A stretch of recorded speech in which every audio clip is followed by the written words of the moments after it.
Hello from Lahinch, County Clare on the wild west coast of Ireland. I'm Rory McKiernan and you're very welcome to the Love and Courage podcast. A warm welcome to new listeners and special thanks as always to all you podcast patrons who chip in to support the podcast in different ways. My guest in this episode is someone I've wanted to have on the podcast for a long time. My friend Grace Dyas is still relatively young, but she's already something of an Irish legend.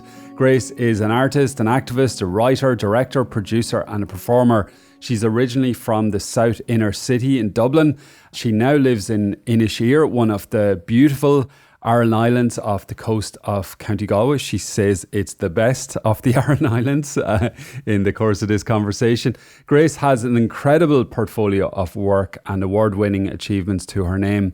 She has created plays, films, live performances and large-scale projects with people who have never done art before in any shape or form. She has made art about all facets of addiction and topics such as sex work, social housing, political conflict, corruption, abortion, and the legacy of church and state abuse in Ireland, mostly made with survivors of Magdalene laundries. Grace writes on her website, "I make art because I know it changes lives for the better."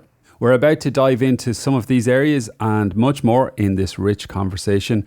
We also talk a good bit about emotional health and some of the challenges Grace has been through in her own life. And I want to say, if you find yourself in need of help or support, please do reach out to a friend, family member, a GP, a relevant helpline or support service, and whatever public service might be available in your area or your country. Generally, if you do an online search for the relevant trusted services, you should be able to find it. But always do reach out if you find yourself in need of support or help at any time. This is a challenging time on our planet, and it's really important that we look out for each other, that we look out for ourselves as well, and to reach out for help when you do need it. So without further ado, let's jump into this really rich conversation, this love and courage conversation with the wonderful Grace Dyas.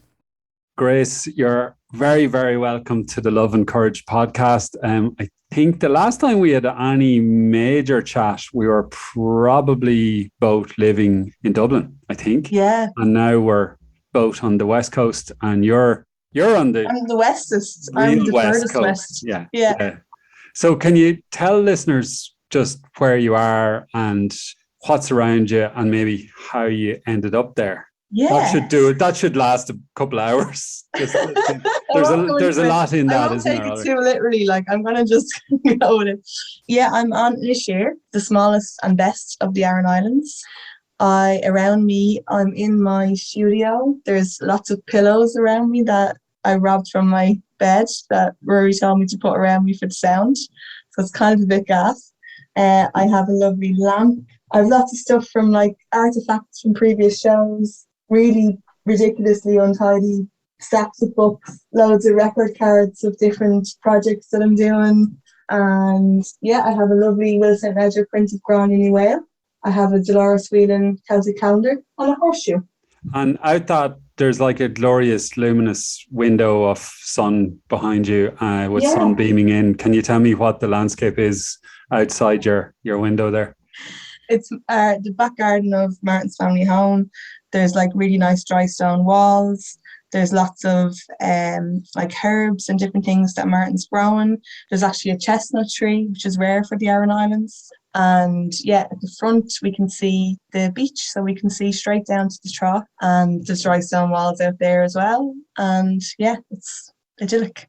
Yeah, I was about to say it does sound quite idyllic, and it strikes me as many, maybe not every, but many artists dream to do what you're doing. And was that a dream of yours?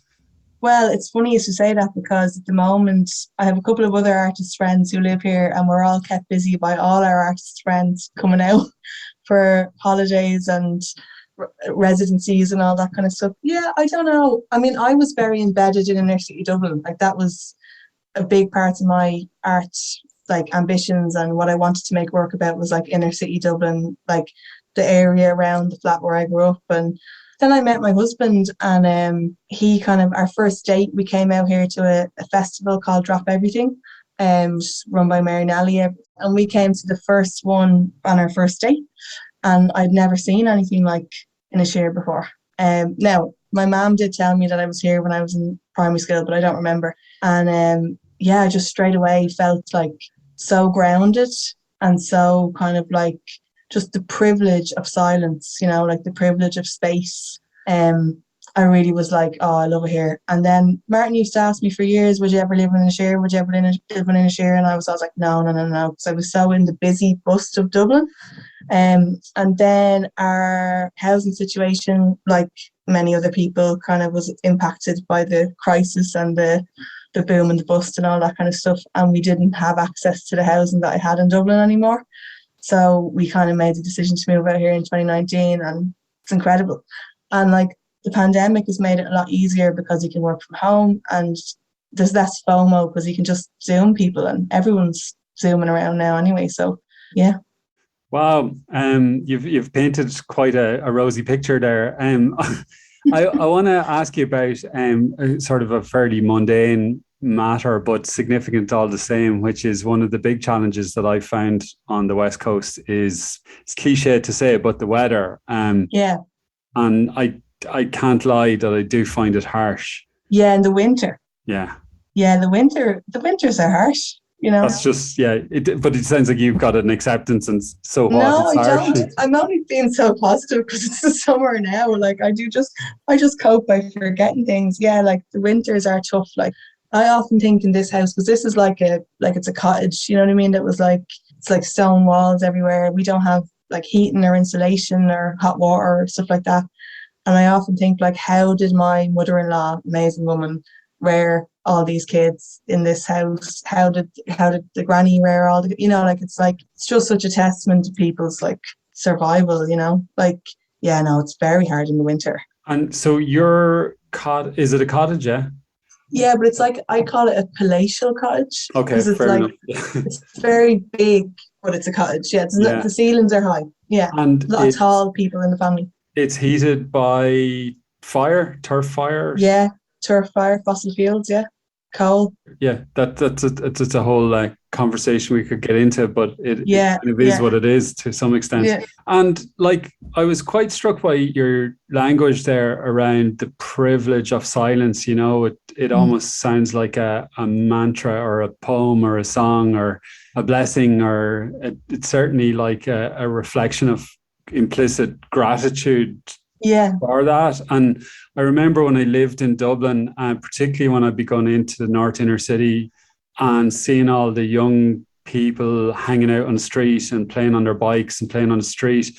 And quite often, like, my sense was that society looks down on those kids for being urban kids. But when you actually take a moment, you realize they're just playing and that's their playground.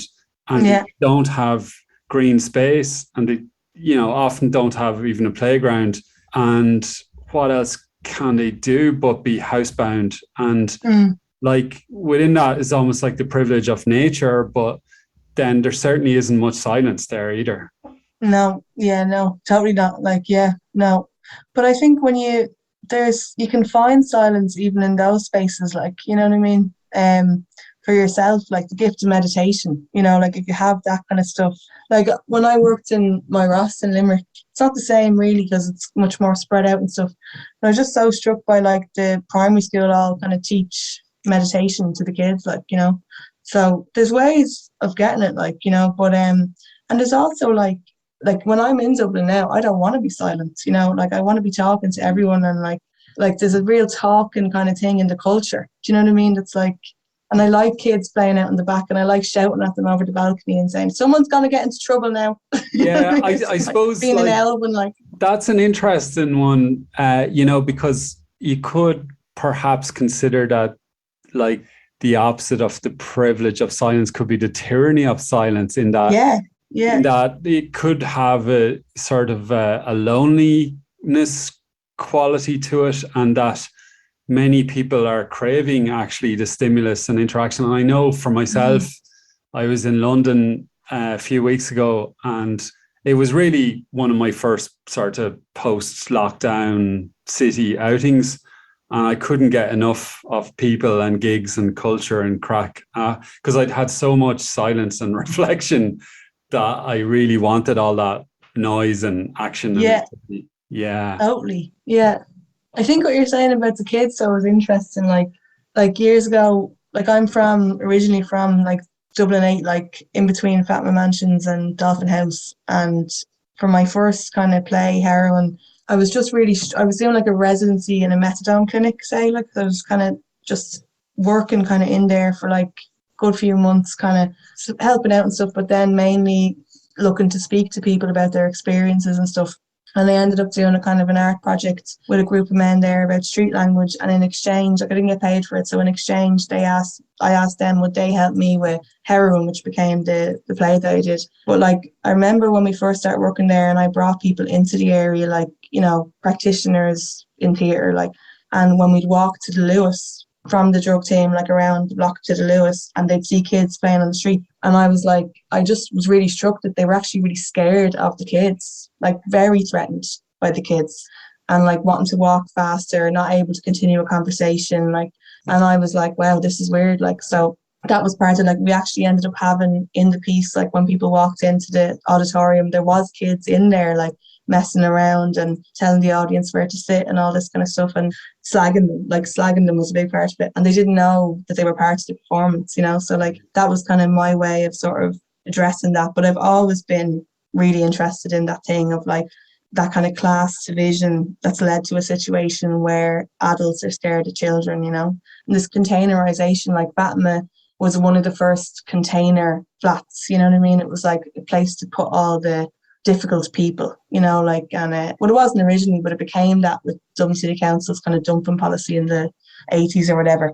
And like, just the effect that that's had on just our society, like, you know, having come from very kind of like pure tribes and clans and, you know, all this kind of stuff into like this kind of division, like where adults are scared of kids, like. Yeah. And so obviously like the age divisions, but as you mentioned, those class divisions, and if anything, it strikes me that those are getting more emboldened and stronger in terms of you can choose your house, your school, your restaurant, your area based on the idea of staying away from them. Yeah. And it doesn't necessarily make for it might make your life a lot easier on the surface, but it also is an impoverished life in a sense, in that the society becomes much more sterile and mono. And, you know, it ultimately isn't. Well, I don't know, like if you're doing that, you just get to hang out with other successful people. Your kids get to play with other privileged and successful people. You go to nice restaurants with like other successful people hanging around, or privileged people. And but that's what I meant by mono though as well. Yeah, like, it's mono, but they don't know it's mono. Well, obviously it has like massive social benefits and economic benefits as well. But I'm just talking about like the bigger picture of like, if we think about a nation state in a holistic frame, that, you know, or boil everything back down to the tribal model of 100 people, like we sort of need, like a healthy organism needs the interaction of all ages, abilities, backgrounds, genders, you know, and that's how we sort of nourish and grow, but also from an economic and social vantage point, that we don't have such a wide strata, that one side of the fence isn't literally, you know, thinking about the food they're going to eat that day, and the other has gone off worrying about perhaps going on Elon Musk's next space tourism project or whatever it is. Yeah, I mean, it's like the new buzz thing, and or not that new, but the buzzy thing in housing policy is social mix, you know. So it's like when there's new developments built in my community, so like Dublin 8, Dublin 12, like, you know, like Dublin 1 to an extent as well. Well, yeah, actually Dublin 1 much more now. They talk about this development will have a social mix, which basically means like privileged people will live alongside all of yous. And when they build new developments in like Ranelagh, around Ranelagh, or like further out, like in the south suburbs, they never talk about social mix. That's not in any way interesting to them. So what it does mean is that like professional, successful people from privileged backgrounds are going to take up housing units in our communities, and, you know, in order to make us better. But like we're not being asked to cross-pollinate in their communities to. It's not a commitment to diversity. It's like, let's allow all these successful middle-class people to make these people better, to improve them. it's So it's still that ancient kind of thing of like peasants, serfs. Yeah, it strikes me that it's been used as a sort of a lever for gentrification. Then that it's, and this is also how language gets quite corrupted in many senses, that we always have to second guess what's meant by something. But Framing, it's how they frame it. yeah, yeah, and just on that, like let's just kind of maybe stick with the idea of language and framing, like, because your sort of artistic spirit, if we can sort of maybe go back to Grace and the origins of your story and the growth of your sort of consciousness in this area, like what for you were some of the early kind of influences in your life growing up in Dublin that led you to kind of get that sense of perspective and to step back and look at it and create from it and reflect back and so on?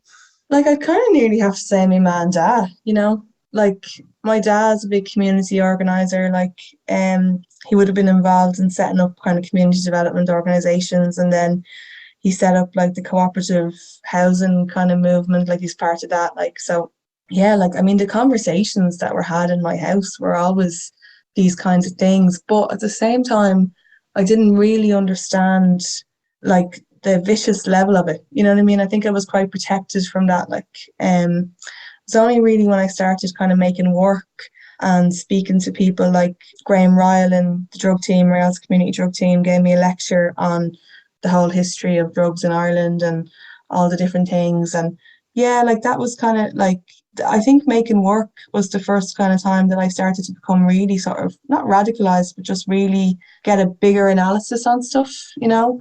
And then like it was kind of, I kind of just had the privilege of like, I was successful early on, like in like making performance work. So I was able to just like, you know, I have an idea of something that I was curious about, that I wanted to make something about. And then I'd apply for money and I'd be able to sort of like become an expert on that thing. So I made a big piece for Public Art Commission about housing in St. Michael's Estate. And I learned so much about that, and like read Conor McCabe's books and John Bissett and all these kind of amazing, Rory Hearn, like all these kind of amazing thinkers on the subjects. And yeah, it was, I had an education through work, like through making artwork, you know. Limerick as well was a huge thing, and I worked in Limerick for the City of Culture. The people I met there were just like walking encyclopedias, you know, like of like working class kind of history, state violence, state oppression, but then also like resistance, you know, and like the power of like education and self-education and all that kind of stuff. Like that was a huge thing in Limerick, like, you know. So yeah, it was really true making art. Like I was so young, I was 19 when I started making art. It's a very different journey than sort of jumping onto a master's in theatre studies in whatever. They wouldn't let me into any of that. Wow. Yeah, I tried all that. I'm delighted they didn't now. But yeah, I didn't do a good leaving cert. There was loads of kind of upheaval in my family at the time. And look, that could be even an excuse. I just was lazy and smoked loads of hash as well. Like, you know, so like I didn't have a good leaving cert. And then I didn't get into those things that I wanted to do. So I just couldn't do them. I never had access to education, third level education in that way. And then there was loads of times I could have gone back and I was like, well, I want to be making work. So, yeah. Yeah, I like the way you differentiated there between education and third level education, because like I suppose got plenty of education. Yeah. Yeah, like I've got third level education and all that kind of stuff, but like my real education comes from that experiential work, just getting on with it. And I actually had a great conversation with a plumber that was in my house fixing some water problems that we had, and we were just talking about the value of apprenticeships. And you know, sometimes there's an overemphasis on that sort of studying the great minds and so on. Totally. I'm doing a master's at the moment, and it's in counselling and psychotherapy, and so much of the focus is on the great men who went before us and how they viewed humanity's perils and trials and tribulations. But like ultimately, if I don't personally go on my own journey with psychotherapy, then all I am is sort of an academic in a sense. And there's nothing wrong with being an academic and a scholar. Yeah. But if you're to bring it into practice, it's a whole different world. And I think like we need theatre anyway, as we do with therapy, like we need to be alive in the moment. And yeah, it really strikes me that like, I don't know, I wouldn't be the greatest person, you know, in terms of understanding Irish theatre, but there definitely seems to me that there was anyway an over reliance on the great canon and so on, and all of that, and like John B. Keane and 1950s Ireland and before, and maybe we needed all that to understand ourselves, but we were sort of also neglecting contemporary Ireland and trying to understand ourselves now. And that's where like I first encountered you. I think it was out in seeing Heroin out in Ballymun in the Axis maybe, or somewhere like that. Oh, wow, I didn't even know you were there. Yeah, I'm pretty sure that's where it was. Yeah. That was a great night. Damien Dempsey was there and all, and big and all. Yeah.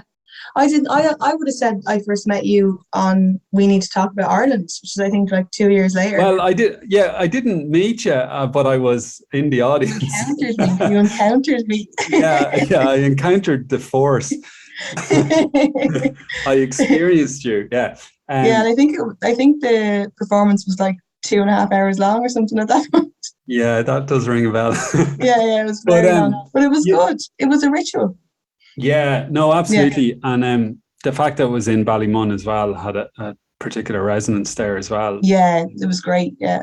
You mentioned that event that Kathy Scott put on called We Need to Talk About Ireland, which is one of her many great trailblazery creations. And like at that one, you very much spoke about, if I can remember correctly, it was, you know, ultimately like Ireland is an addict, or, you know, went to the heart of addiction, Ireland's relationship with addiction. But like even with your new work as well, like with the rattle, and like you do return to addiction as a too much. Yeah. So can you speak to that? Yeah, like I think I only really realized that I made like a website recently, and I was like trying to write my little intro thing, and I was like, what do I do? I was like, I've made work like largely about addiction. Like loads of the things that I've done were about addiction or had addiction as a kind of a secondary theme or whatever. I guess I'm just fascinated by it, you know, like, yeah, like, and it's just a really interesting journey. Like I would have been around lots of people in recovery, you know, I was privileged in that way, like, you know, so, you know, from a very young age, recovery would be the whole thing in my house. Everyone's talking about recovery and spirituality and meetings and all this kind of stuff. And then some of my close family were also in active addiction, but even when they were in active addiction, it was like recovery was the way that it was kind of talked about. And like it's kind of nice, like me and another collaborator were working on heroin together in the most recent one, and we were kind of saying to each other, like, because our parents would know each other, we were kind of saying like it's nice, like we're part of like the third generation now in Ireland of people who have recovered, you know, because this is the language in the big book of Alcoholics Anonymous. They talk about, the intro is like, we're the first 100 people who have recovered. So we're like, wow, like that's from the 1930s or whatever. And AA only kind of took off in Ireland like quite late, like, you know. Yeah, and then like for my own thing, like I've really kind of struggled with addiction and stuff as well, you know, like, and I'd be kind of, yeah, like I'm in good recovery now, but like it was a funny thing of like looking at the work I was making, you know, and going like, wow, this is a mirror, it's a total mirror, you know. Like someone sitting in Ballymun in 2011 would never have been able to say, oh, this whole play is about that little teenager over there. Just put it on. But it actually was, you know, like I wasn't taking heroin or whatever, but the actual, like, only because that wasn't available to me. You know, if that had been the thing that was available, that is what I would have been doing. But the actual psychology of it and the journey of it and the cyclical nature of it, like I was totally involved in all of that, like, you know, and witnessing people involved in all of that in my life, like, you know. There's so many layers to addiction like that, and stereotypes as well, because then when we, even the word is loaded with like imagery, but sometimes it's not necessarily all that accurate. Like that the spectrum of addiction is so vast that like ultimately it reaches into almost every family in some shape or form. The best book to read on it is our books, Gabor Mate. Like 100%. Or then even like Russell Brand is a very accessible kind of take on it, you know? Like he goes through the steps and he talks about like food, he talks about sex, drugs, alcohol, you know, social media, shopping, whatever you're having yourself. And he doesn't distinguish, you know? Yeah. Yeah, because Gabor Mate's addiction that he refers to a lot is he had a addiction to buying classical records. Yeah. But yet, like that's just the manifestation of how he ended up expressing it. But the other people, they go down like perhaps darker roads. If there's crack in front of you, you're going to say crack. If there's classical records, you're going to do classical. You know what I mean? It's like. It's a lot of it's about proximity when you talk to, like, because I've got my own story and my own family and stuff, but I've also had the privilege of talking to thousands of drug users around the world, from touring that performance heroin around Europe and different places and around Ireland. And like the stories are all very, very similar in a way. Like, you know, it's like there's often a sexual violence incident, moment or whatever, like or prolonged sexual abuse as a child or institutional abuse. There's always something around abuse. And then there's like pain, and then there's proximity. So it's like, you know, whether it be someone going to their mom's funeral because she hung herself because she didn't have mental health supports or whatever, and then going back to their house and someone saying, we're all going to smoke heroin in this bedroom, and them going, that sounds like a good idea. And like there's an overemphasis on education, you know, this 1980s Nancy Reagan thing of like, you know, just say no, like that if the black person in that situation knew that heroin was bad, it was really bad for you, they wouldn't do it. That's rubbish. Like, do you know what I mean? Because drugs aren't a problem, they're a solution. Like, you know, like everything, food isn't a problem, it's a solution. Whatever addictive thing you're doing, it's a solution. So it's the real emphasis is on like, how do you create a community and a society? This is probably I'd imagine why you're going down the kind of counselling route, like where there's enough sort of emotional language and like a understanding that the tribe can sort of gather around that young person whose mom is dead and be like, you know, we're here. Like, you don't need to dull this pain. You can go through it, you know, like a sweat lodge or something, you know, like you can actually, we're holding your shoulders, like you'll be all right. Like, you know, like that's what I'd love to see kind of happening. And that's the kind of family I'm trying to, like in my own family, like my brother and sister, like really on the same page. It's like holding the younger people, like, you know what I mean? As opposed to like telling them they can't or, you know, whatever. Like, you captured an awful lot there, Grace. Just that idea of kind of ritualizing emotion and processing emotion. And I suppose like traditionally, there was an element or an attempt by formal religions, particularly, that would be my main experience in Ireland, but yet just simply not up to the task fully. Now, for some people, perhaps it was, or is.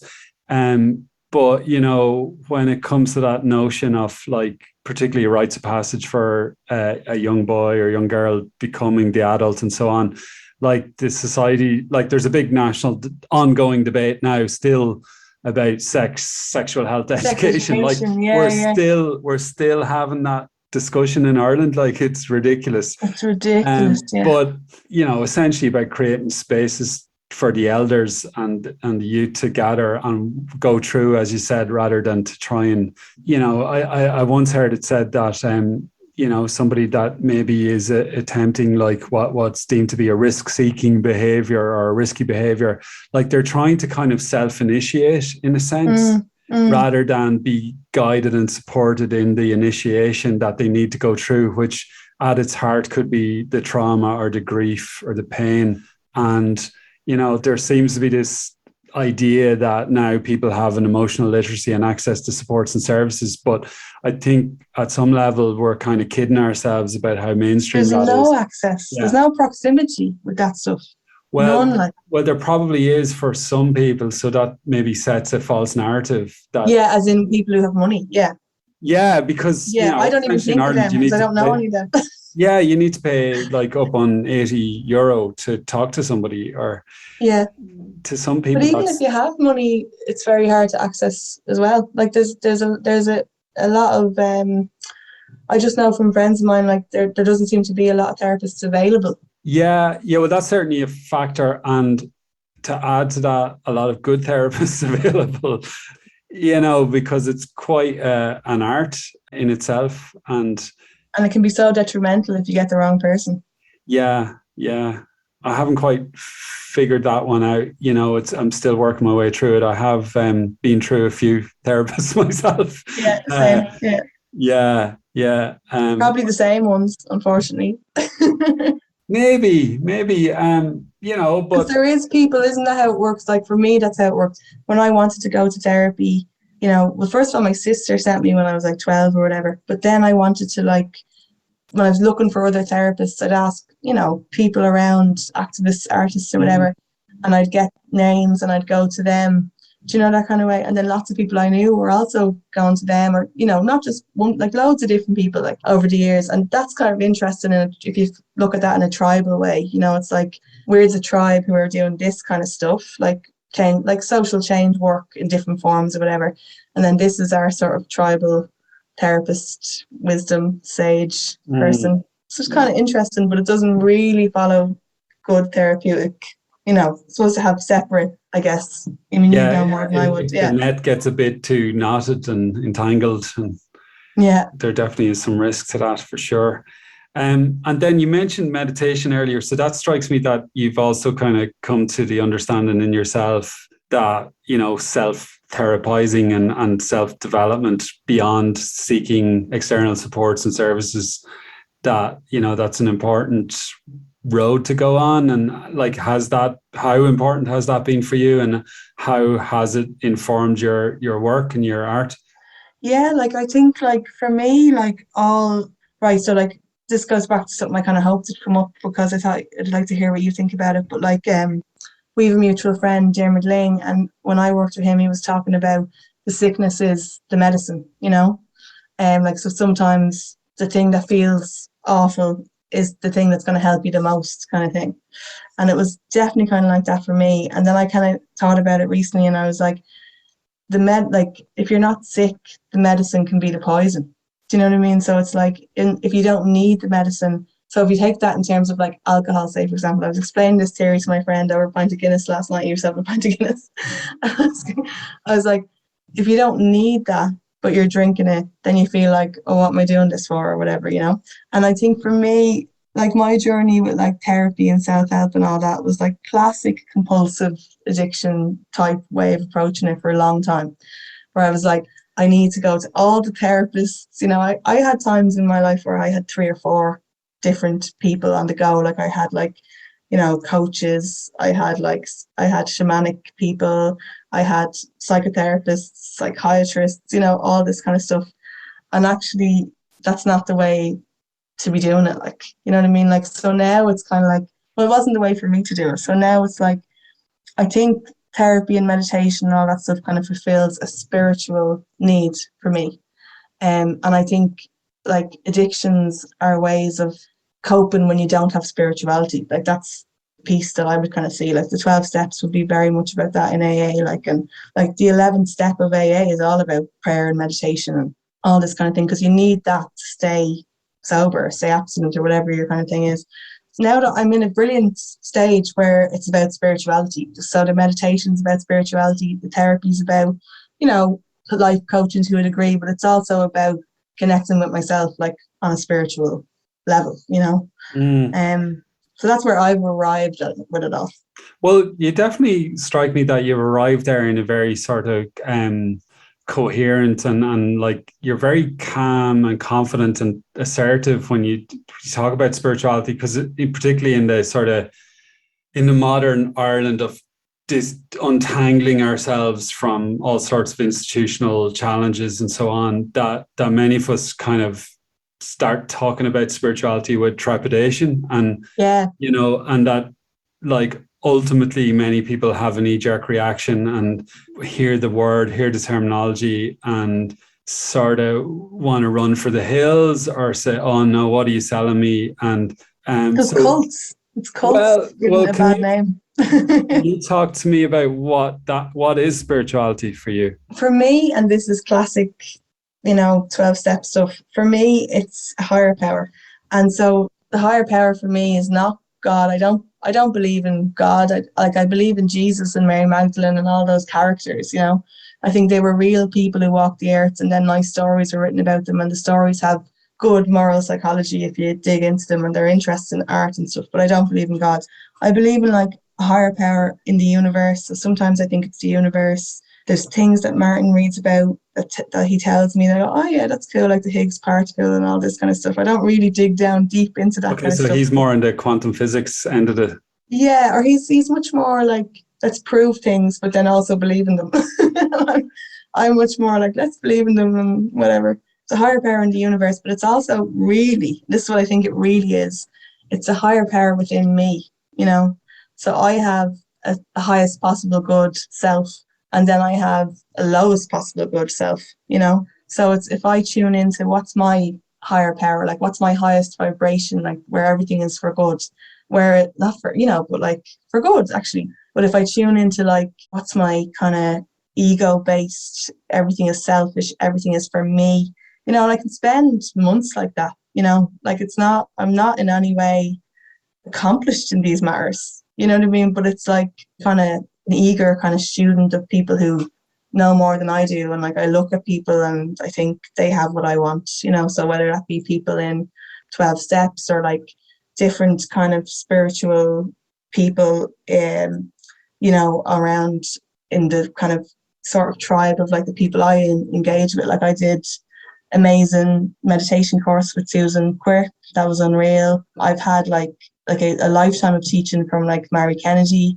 you know, like Dolores Whelan, the Celtic calendar wisdom. Like there's kind of all these different elders or guides that I tune into, you know, like Karen and John as well in Shane Cree, like guides, like, you know, they don't see them as spiritual authority. Like I see them as guides. Yeah. Which the priests are spiritual authority.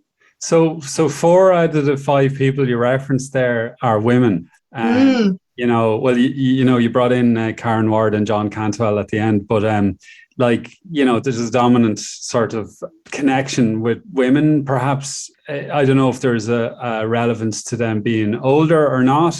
Not all of them. There's probably a spectrum of ages there as well. But do you see any relevance in gender in spirituality? That sense? Yeah, I suppose it's better you're drawn to. Like I should really say that I should mention my own mother.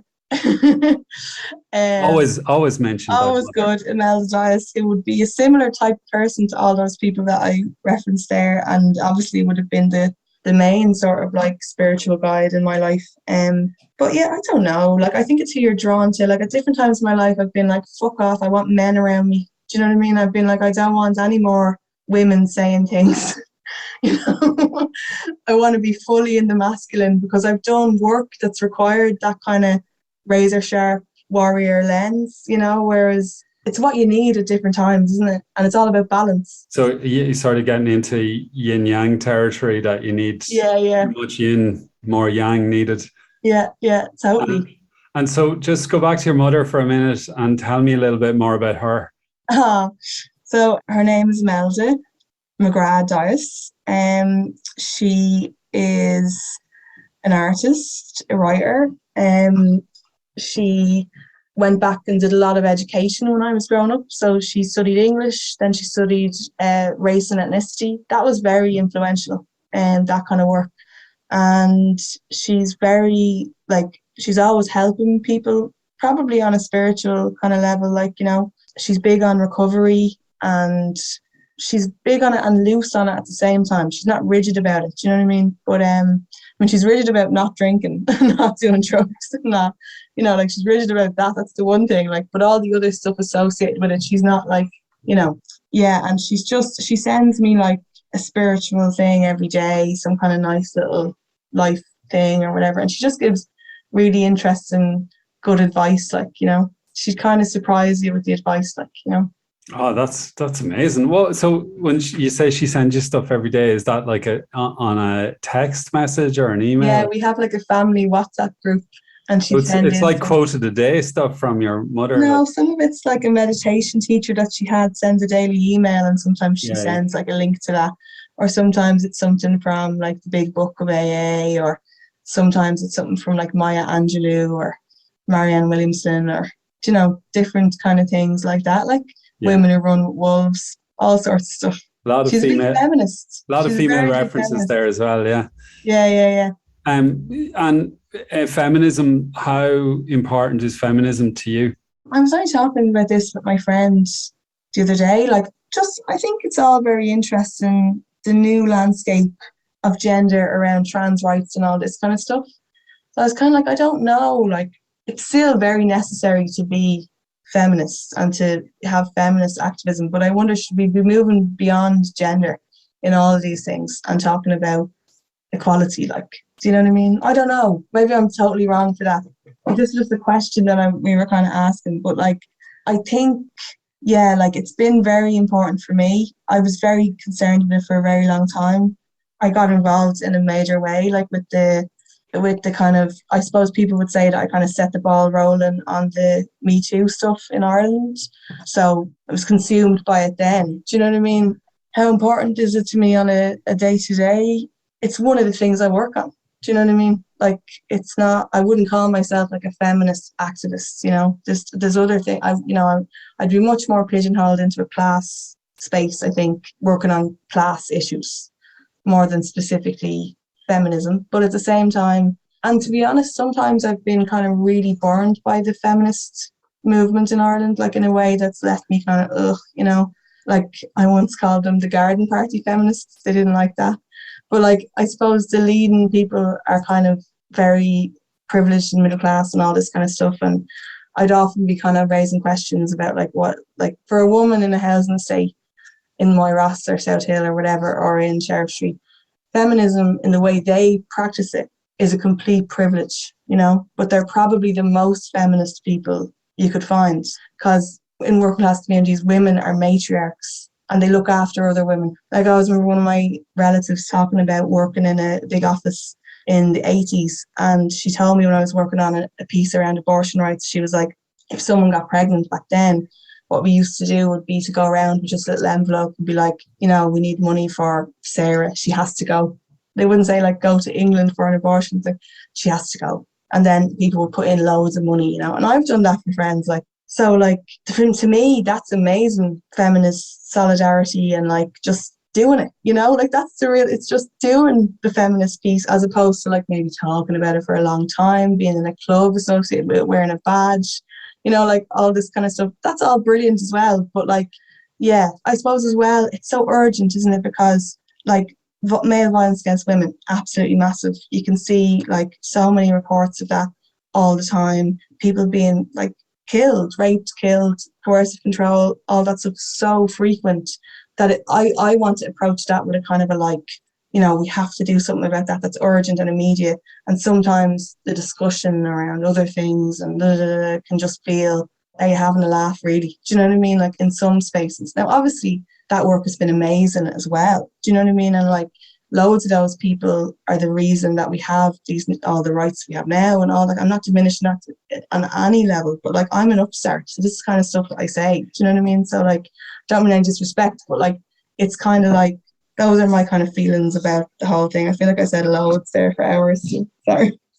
Well, it's all very important stuff. And I think like I was struck by the fact that, you're raising questions with a view to sort of, well, at least it seems to me that there's a degree of humility there, that there are questions that you haven't fully answered. And and like, in a sense, like that's what we need more of in society, is more of a curiosity and a humility to say, I'm trying to get my head around this. And like, this really kind of leans into the danger zone of polarity, and it's whether it be left wing or right wing sort of dogma that we can come in and sort of cut the heads of each other pretty quickly without allowing that space for exploration and investigation and conversation as well, but also just learning from each other. And saying, what do you mean by that? And have you not thought about this and that, and so on? Well, I actually think social media has become so toxic that it's completely not useful in any way as a tool of activism or enlightenment, or it's wrecked. I feel like it's like we just have to evacuate and move on. And I was saying to Martin, because obviously a lot of this is about like, transphobia and all that kind of stuff is one of the core kind of issues. I just had this little thought where I was like, yeah, these people are saying very offensive things. And then I was like, but it's called transphobia. So does that not mean they're afraid? Like trans fear, do you know? So why are we shouting at people effectively who are afraid? You know, like either leave them alone or try and help them. Like, you know what I mean? Don't let them hurt other people. That's a whole extra thing. But like, yeah, so I just feel it's not possible to have the type of conversations that we really do need to have. Like everything's become so much more complex. So I was like to Martin, like we need to do like silent activism where you think things, you feel things, you don't say anything about it on the internet. And then you meet up with people in real life, talk to them about it, agree to talk to other people about it. And that's how you have to just become like patient with the things you want. That's what they did years ago. Do you know what I mean? That's what they did before that's what the suffragette movement did. Do you know, I mean, they went with pickets in the streets and all as well. But like this whole thing of like every time you have a thought that someone said something wrong or right, that you constantly, it's completely really dysfunctional and very scary. Do you know, like it's people are at fear of being attacked all the time. And I'm not just talking about the people who are saying the things that sometimes they really should have copped on a bit more and shouldn't be saying. I'm talking about people on the left, people, you know, who I would agree with, who would say something to me like, oh, I was going to tweet that, but I didn't because I just didn't know. Or even like when you're reviewing stuff, you know, for work, the level of reviewing in terms of like possible cancellations, you know, like, oh, I can't say that because I'll be cancelled for this, I have to say this, be cancelled for that. It's totally awful. Yeah, it strikes me there's a whole piece of theatre to be made. And I won't be doing it though. I gave up theatre. You can't say that. I gave it up. I don't do theatre anymore. I know. Okay, well, actually, let's talk about that, because huge amount of your work over a very long time was theatre club and theatre, and now you've released a film, and it's in the Galway Film Fleadh, and it's done very well. Congratulations! Thanks very much. Yeah, I watched it and I found it very, very powerful. Yeah. Were you there again? What? No, I wasn't. No, this wasn't another moment where I was in the audience. I would have said hello this time. Yeah. No, I watched it because, well, let's be honest. You sent me a private link. Yeah. Password protected private link. Yeah, no, I watched it in the comfort of my own home, but it's relatively short, but it's very, like, it hits hard. And, totally. Like it certainly has a theatrical quality to it, in terms of like, yeah, you definitely, like, it hits hard, like even within 30 seconds, you know. Yeah. It's brilliant performances, I guess, as well. Veronica, my sister Veronica Dyas and Jordan Jones, amazing in it. Yeah. So talk to me about that decision from the art forms, the transitions, and what inspired that. Well, the precursor to this is I don't think the things that I was doing in theatre was actually theatre in the way that people would recognise as theatre. And that was a conflict the whole way through my practice of making it. It's not so much even that it wasn't a play. Some of the things were sort of plays in the sense they're quite playful, but it didn't have kind of a fourth wall type thing where the actors are pretending the audience aren't there. So very often it was actors using their own names, looking at the audience in the eye and doing reenactments of trauma, you know, so like heroin addiction, sexual violence, the IRA, or sorry, not the IRA, but the conflict on the north of Ireland, you know, for everyone, civilians, paramilitaries, everyone. And what those things were, when I reflected on it, they were really rituals. You know what I mean? They were rituals in the sense that Dolores Whelan would describe it in her book. So it's like, there's going to be music, there's going to be people talking, there's going to be reenactments. The parts where the reenactments were sort of more theatrical or theatre, and it's like, but it was very much grounded in reality. Like there was very little fiction space in it. And that was the style of work I needed to make because I was quite angry. I was angry, and I also wanted to I was impatient, and I wanted to affect change very quickly. And I think that was good. Like, I think it did something very good. Like, heroin, I think, had a massive impact, you know, on the way people view drugs and drug users in Ireland, because it perforated into a cultural space in the Irish Times and all that kind of stuff. And on Cathy's piece, you know, on RTE and all that, you know, I was offered lots of opportunities to talk about it. I think the piece I made with Emma Fraser about abortion, not at home, think that definitely had an impact in the campaign, the repeal campaign, more widely or whatever. So like that was all brilliant. But at the end of it, like I did it full time for 10 years. And I'm not saying I did it like, Monday to Friday, 9 to 5. I did it like from the moment I woke up to the moment I fell asleep, like for 10 years, even if I wanted to do something else. Like I couldn't not be doing it because I was working with vulnerable adults. I was working with, a theatre infrastructure in terms of funding, in terms of venues, all that kind of stuff, that while it really supported me, it didn't know what I was doing, didn't understand the importance of it, and didn't like small little things like venues not understanding that the kids that we had in heroin needed to be able to play and run around and that they were all right. Like venues actually being scared of the kids and trying to deal with that used to drain me.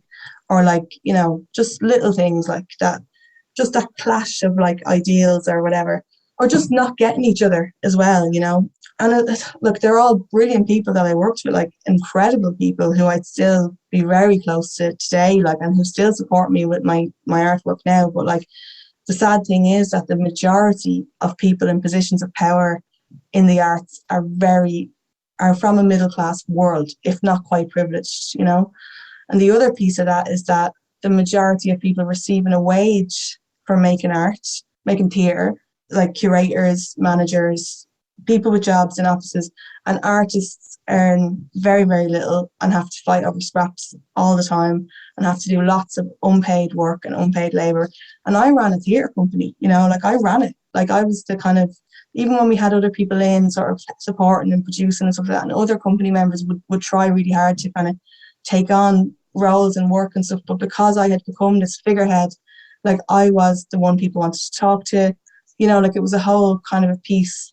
So it was a huge amount of work. And when I had this piece on the main stage of the Abbey, I was really under pressure and finding it all really difficult, and sort of had a really bad mental health crisis, like internally, like, which had an impact obviously on everyone. But after that, I kind of had to take some time out, and I took a good few years not to think about it or whatever. And then I arrived at the thing of actually making work in this way is not sustainable for me anymore. And it had been 10 years, like real neat, you know what I mean? Like evenly 10 years. And I was just like, that's that. That's 10 is a good number to finish on, and I'm finished with it. So I would possibly go back to it at some point, but I don't, I feel like I did it, And now I'm excited about making films and affecting the same kind of social change that I want to make with films. Like I'm very inspired by people like Jim Sheridan, who made his first film in his late 30s, and is such an influential, I watched Some with Her Son yesterday for research, and oh my God, what a film. Do you know what I mean? There's so many moments in our cultural consciousness that filmmaker has created, and I want to work on that scale, And then the ritual stuff I'm interested in too. I'm not interested in theatre, but I'm interested in the work I made in theatre with Theatre Club and rituals and, change things. I go and see a play and, be grand, but I've never really been part of that world, but I'm very excited about making films. I've no doubt that if you apply that same sort of rigor and discipline and commitment as you did to theatre, as you redirect that into film, that it's only going to propel it, but not to put any huge expectation on it. But I do have it feels right. It feels, everything you said feels right, but it did there was a sense there of what you were talking about, that it required some sort of degree of courage of stepping away from what you know and knowing that it wasn't fully working. It was working well enough, but that you did sort of enter the void to an extent of. Oh yeah. And at its heart, it's the one thing that most of us will always avoid, is the void. Yeah, totally. Yeah. I think I should talk about it because I'd be kind of always moving away from talking about it, but the void piece, that went on for a good few years, and it was really, really, really tough. And I didn't have the energy to think about making films, or I made a film in 2019. I think I sent it as well, but then I kind of stopped making work in 2019 as well. But all of that time, 2020, 2021, oh my God, there was pockets where I tried to do stuff and had energy again.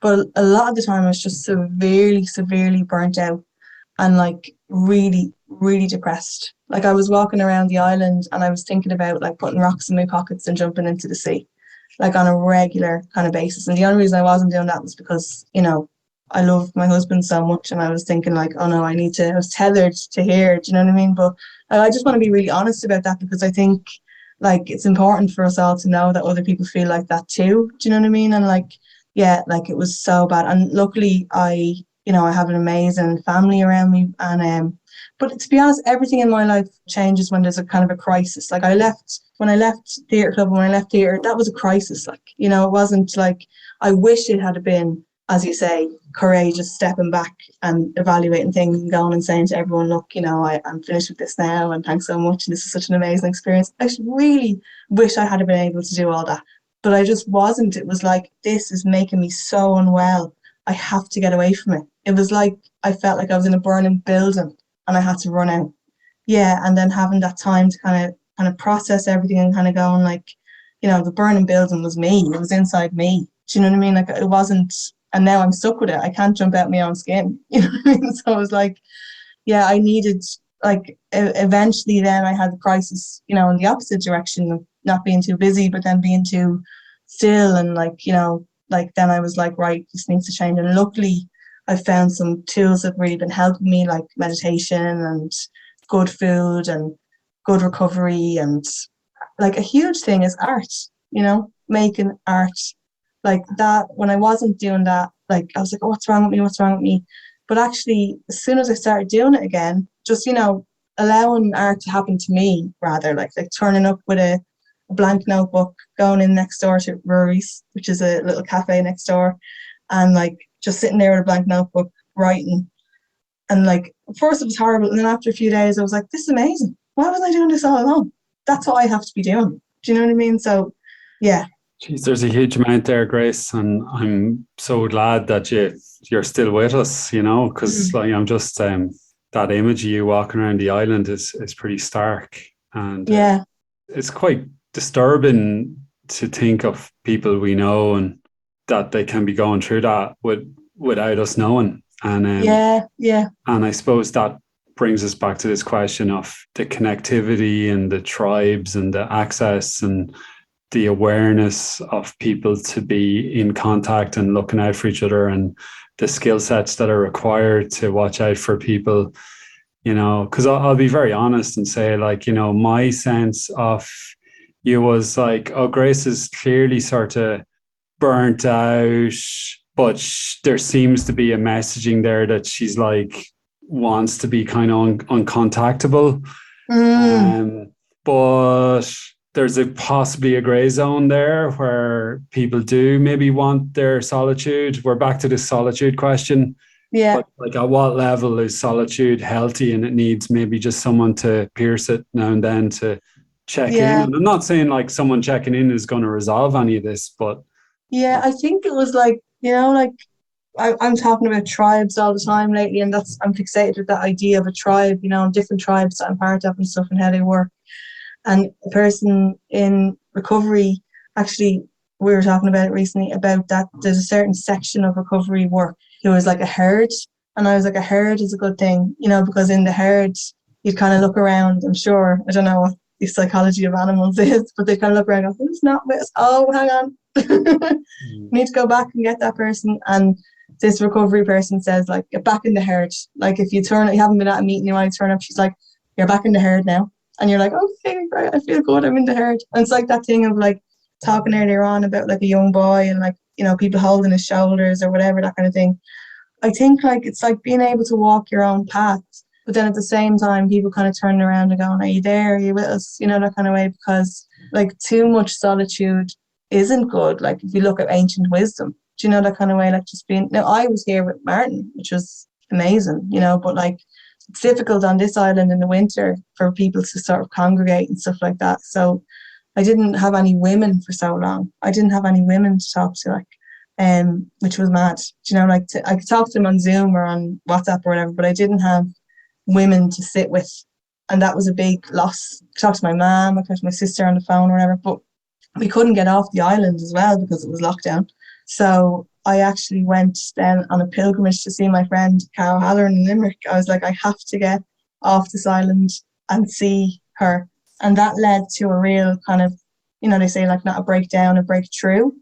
It wasn't pretty, but it's really, really helped me. Like, so I think, but I also think the universe looks after everything. And I feel like this is like this with me and you, like sometimes you'd have an instinct where you're like, oh, I was just thinking of you or something, or someone mentioned this here or something. Or even on this podcast, you were like, I've been thinking about you, let's do it or whatever.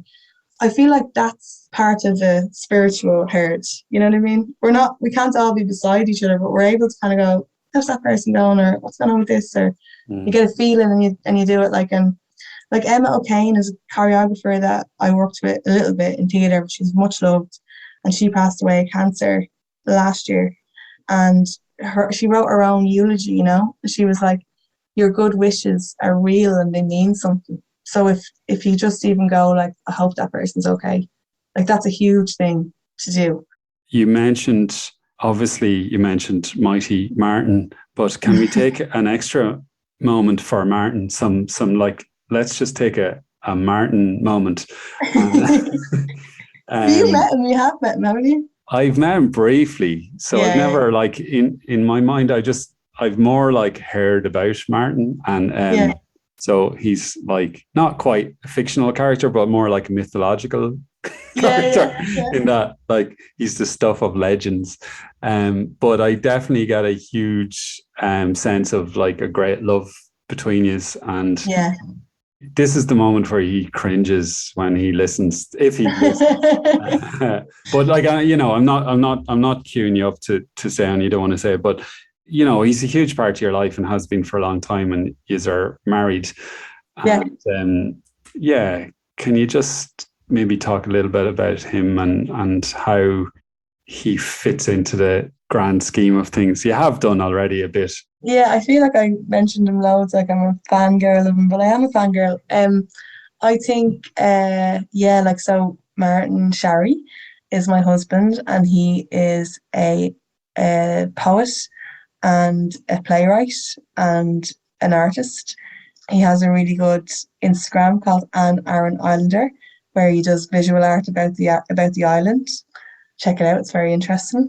Yeah, we met in an acting workshop and I was co-facilitating it with someone and I was directing it or whatever. It was all like improvisation and stuff. He was in it as an actor. And when he was actually working on something, but he was acting in this particular part of the workshop. And I was just like thinking he was amazing. And the co-facilitator kind of turned around to me and was like, you have to tone it down with this. That was how much I loved him.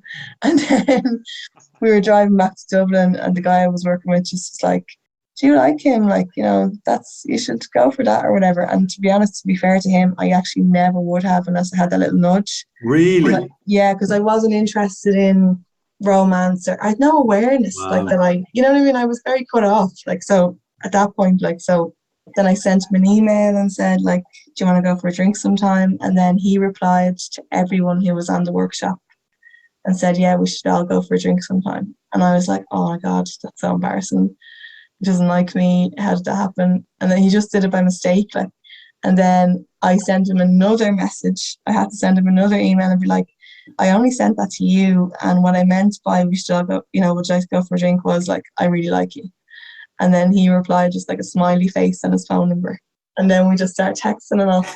And then we had the first date on Drop Everything. What an idyllic. The very first Drop Everything was our first date. Wow. And it was incredible weekend and amazing art happening everywhere and just Mary Nally working magic. And it was just, And then we were with each other since then. Lovely. And we got married on the island then. Well, it definitely seems like the island was always in your stars there. Yeah, totally. Yeah. Lovely. So, Grace, what do you think is ahead of you now? Are you cooking up anything, or are you taking a bit of a fallow period, or is that such a thing? But it sounds to me you have this kind of new wave momentum. Can you give me a sense of what's ahead, if you know? Yeah, I have a lot of stuff kind of like germinating. It feels very fertile and exciting and interesting. and I'm working with some really good people. And my next kind of, I guess, public thing is going to be out in River Red Art Gallery at the end of October. And it's part of the Magdalene series, which has been a really amazing series to be part of. And it's going to be called A Mary Magdalene Experience. And it's a film. It's a kind of an art film. It's nearly an hour, kind of about an hour long. And it'll be screened in the gallery kind of on a loop. So you can just go whenever you have time or whatever and you'll be able to see it. And it's about this woman, Tina, who has been invited by a TD called John Brophy to his hotel room to perform a Mary Magdalene Experience, which is the kind of thing you can order on an escort's website, like a mother experience, a girlfriend experience. He's ordered a Mary Magdalene Experience, and it's been going on for quite a while.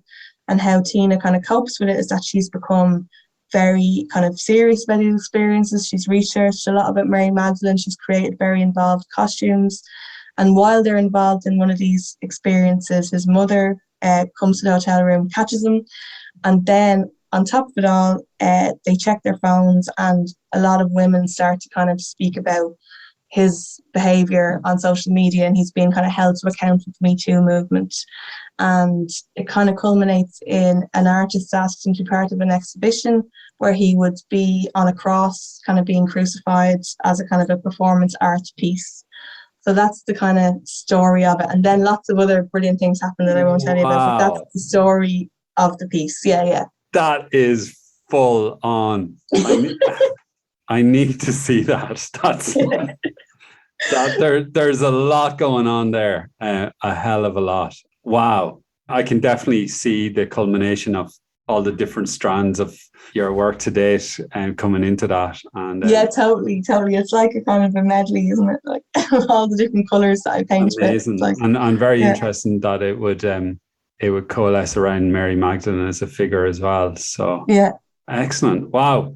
Well, listen, we could go on and on here, but I think we'll have to call this part one and reconvene in definitely. whatever time zone we end up in, and to see what happens next. But it's been amazing catching up with you, Grace, and I'm really inspired by you walking your talk with Grace. And, you know, it's just a wonderful thing to see people kind of follow their own path and do it their own way, and particularly to walk through those more difficult fires. And so happy to see you on this Zoom video call, to see you, you too.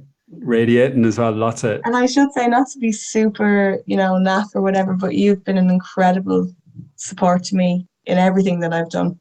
Like a real, stable, masculine, supportive, intelligent, genius person. So yeah. Thank you, Grace. I won't edit that bit out. I will humbly receive that. Thank you so much. I appreciate it. And I'm still trying to learn to do what, the way which I just did, but you sort of joke away the compliment. Yeah, totally. But that's part of my decolonization, I suppose. So yeah, thank you, Grace, and lots of love to you and Martin, and hopefully we'll see each other. I'd love to see you. Thank you. Hello, Rory here again. A huge thanks to Grace for that conversation, and to you for listening. Be sure to check out Grace's website at gracedyas.com. Before you go, can you consider please sharing this episode with some friends, family members or colleagues who might be interested? It always helps the Love and Courage podcast grow and reach new people, get voices like Grace's out into the world. Also, check out the archives of other great conversations here on the Love and Courage podcast. Thanks again to all you patrons who chip in over at loveandcourage.org. You can chip in as a once-off or on a monthly basis. It all matters. It's all appreciated. You can also sign up for email updates over at loveandcourage.org. And you can find me, Rory McKiernan, on various social media platforms. And remember to check out my book, Hitching for Hope, which is available in paperback, ebook and audiobook formats. Info at hitchingforhope.com. That's all for now. Thanks again for listening, and here's to a world of more love and more courage.